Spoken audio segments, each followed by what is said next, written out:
Animal Farm by George Orwell. Brought to you by Kelly Pry Audio Productions.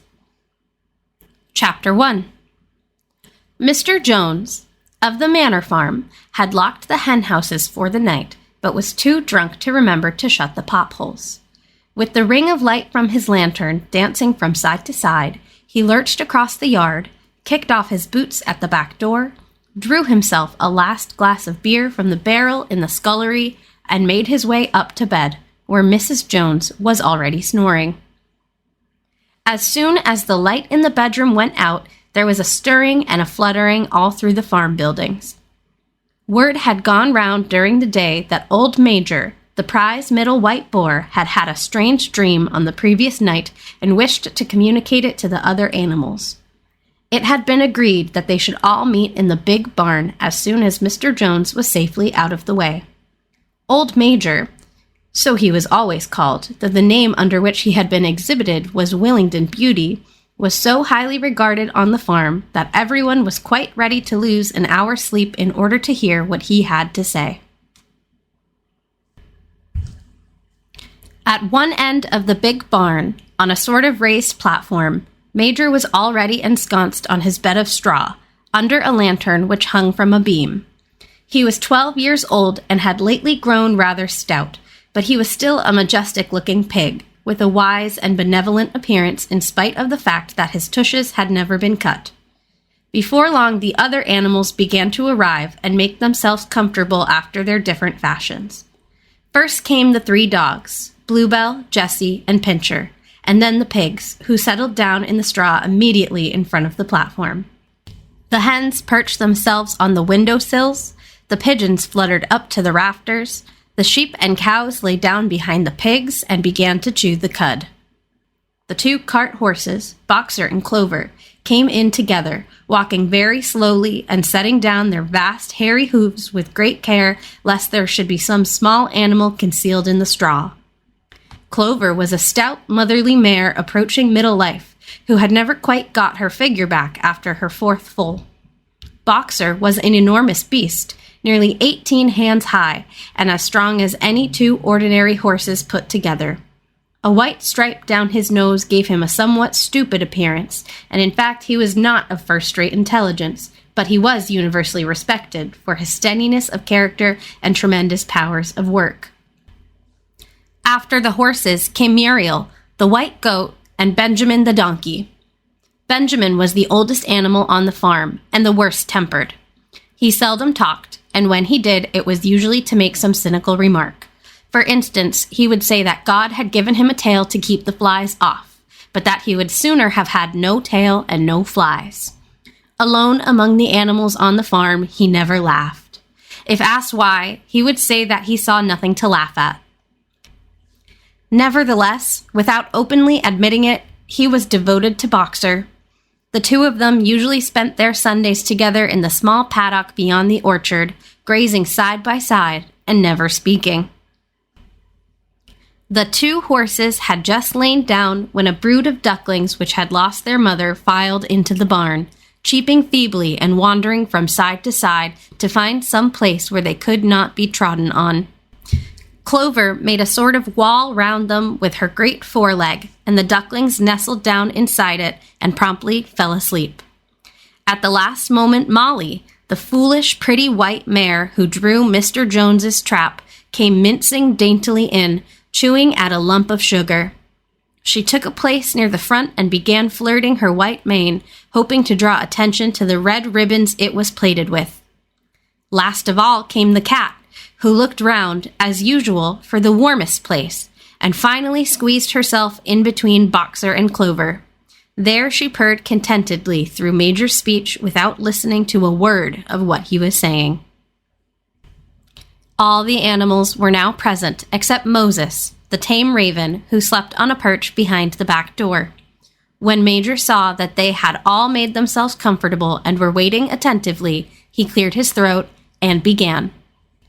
"Comrades, you have heard already about the strange dream that I had last night, but I will come to the dream later. I have something else to say first.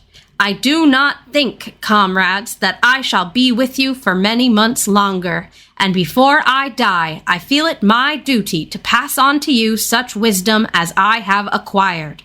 I have had a long life. I have had much time for thought as I lie alone in my stall, and I think I may say that I understand the nature of life on this earth as well as any animal now living.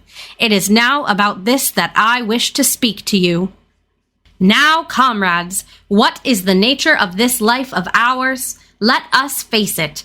Our lives are miserable, laborious, and short. We are born. We are given just so much food as will keep the breath in our bodies, and those of us who are capable of it are forced to work to the last atom of our strength. And the very instant that our usefulness has come to an end, we are slaughtered with hideous cruelty. No animal in England knows the meaning of happiness or leisure after he is a year old. No animal in England is free. The life of an animal is misery and slavery. That is the plain truth. But is this simply part of the order of nature? Is it because this land of ours is so poor that it cannot afford a decent life to those who dwell upon it? No, comrades, 1,000 times no. The soil of England is fertile. Its climate is good. It is capable of affording food in abundance to an enormously greater number of animals than now inhabit it. This single farm of ours would support 12 horses, 20 cows, hundreds of sheep, and all of them living in comfort and a dignity that are now almost beyond our imagining. Why, then, do we continue in this miserable condition? Because nearly the whole of the produce of our labor is stolen from us by human beings. There, comrades, is the answer to all our problems. It is summed up in a single word: man. Man is the only real enemy we have. Remove man from the scene, and the root cause of hunger and overwork is abolished forever. Man is the only creature that consumes without producing. He does not give milk. He does not lay eggs. He is too weak to pull the plow. He cannot run fast enough to catch the rabbits. Yet he is lord of all the animals. He sets them to work. He gives back to them the bare minimum that will prevent them from starving, and the rest he keeps for himself. Our labor tills the soil. Our dung fertilizes it. And yet there is not one of us that owns more than his bare skin. You cows that I see before me, how many thousands of gallons of milk have you given during this year? And what has happened to that milk which should have been breeding up sturdy calves? Every drop of it has gone down the throats of our enemies. And you hens, how many eggs have you laid in this last year, and how many of those eggs ever hatched into chickens? The rest have all gone to market to bring in money for Jones and his men. And you, Clover, where are those 4 foals you bore, which should have been the support and pleasure of your old age? Each was sold at a year old. You will never see one of them again. In return for your 4 confinements and all your labor in the fields, what have you ever had except your bare rations and a stall? And even the most miserable lives we lead are not allowed to reach their natural span. For myself, I do not grumble, for I am one of the lucky ones. I am 12 years old and have had over 400 children. Such is the natural life of a pig. But no animal escapes the cruel knife in the end. You young porkers who are sitting in front of me, every one of you will scream your lives out at the block within a year. To that horror we all must come. Cows, pigs, hens, sheep, everyone. Even the horses and the dogs have no better fate. You, boxer, the very day that those great muscles of yours lose their power, Jones will sell you to the knacker, who will cut your throat and boil you down for the foxhounds. As for the dogs, when they grow old and toothless, Jones ties a brick round their necks and drowns them in the nearest pond. Is it not crystal clear, then, comrades, that all the evils of this life of ours spring from the tyranny of human beings? Only get rid of man, and the produce of our labor would be our own. Almost overnight, we could become rich and free. What then must we do? Why, work night and day, body and soul, for the overthrow of the human race. That is my message to you, comrades. Rebellion. I do not know when that rebellion will come. It might be in a week or in 100 years. But I know, as surely as I see this straw beneath my feet, that sooner or later justice will be done. Fix your eyes on that, comrades, throughout the short remainder of your lives. And above all, pass on this message of mine to those who come after you, so that future generations shall carry on the struggle until it is victorious. And remember, comrades, your resolution must never falter. No argument must lead you astray. Never listen when they tell you that man and the animals have a common interest, that prosperity of the one is the prosperity of the others. It is all lies. Man serves the interests of no creature except himself. And among us animals, let there be perfect unity, perfect comradeship in the struggle. All men are enemies. All animals are comrades. At this moment, there was a tremendous uproar.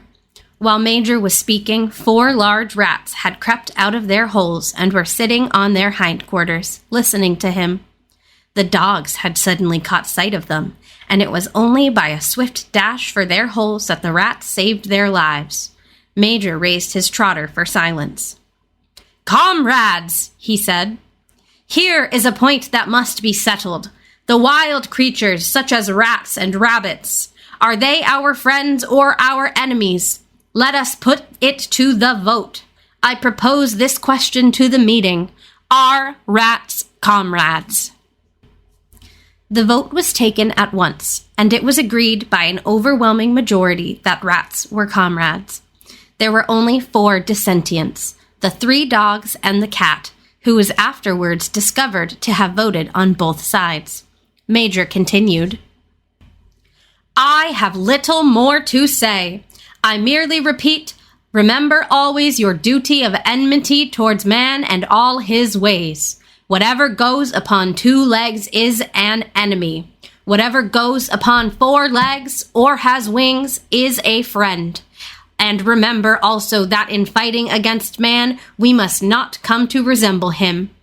Even when you have conquered him, do not adopt his vices. No animal must ever live in a house, or sleep in a bed, or wear clothes, or drink alcohol, or smoke tobacco, or touch money, or engage in trade. All the habits of man are evil. And above all, no animal must ever tyrannize over his own kind. Weak or strong, clever or simple, we are all brothers. No animal must ever kill any other animal. All animals are equal. And now, comrades, I will tell you about my dream of last night. I cannot describe that dream to you. It was a dream of the earth as it is will be when man has vanished. But it reminded me of something that I had long forgotten. Many years ago, when I was a little pig, my mother and the other sows used to sing an old song of which they knew only the tune and the first 3 words. I had known that tune in my infancy, but it had long since passed out of my mind. Last night, however, it came back to me in my dream.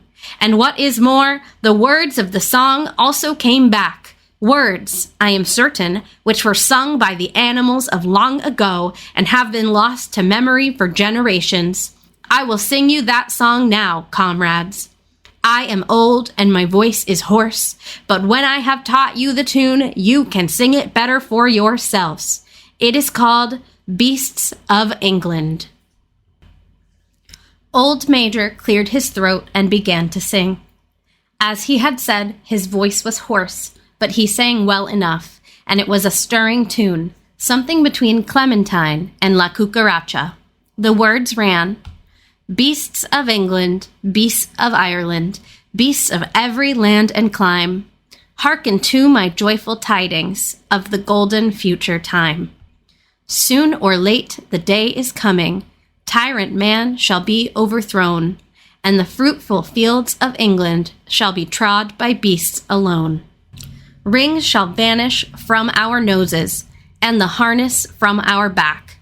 Bit and spur shall rust forever, cruel whips no more shall crack.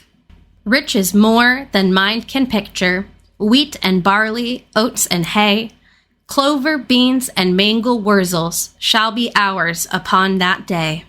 Bright will shine the fields of England, purer shall its waters be, sweeter yet shall blow its breezes on the day that sets us free. For that day we all must labor, though we die before its break. Cows and horses, geese and turkeys, all must toil for freedom's sake. Beasts of England, beasts of Ireland, beasts of every land and clime, hearken well and spread my tidings of the golden future time." The singing of this song threw the animals into the wildest excitement. Almost before Major had reached the end, they had begun singing it for themselves.